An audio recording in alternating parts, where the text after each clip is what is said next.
I'm going to show you how to add a page border in Google Docs. So it's really easy. So let's get right into it.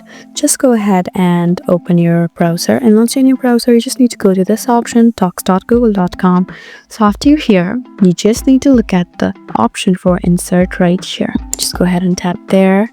And now I have options like table, drawing, chart, and many more. Just need to tap on drawing. Now I have options like new or from drive. Just go ahead and choose this option. And now you can do many things here. You can draw and add that shape. So just go ahead and tap on this option, shape.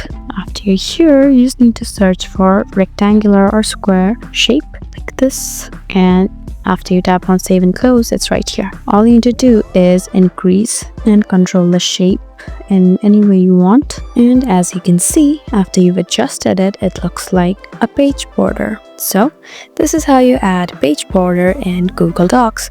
I hope this video was helpful for you. Leave us a like and drop us a comment down below, and I'll see you again in our next video. Thank you for watching.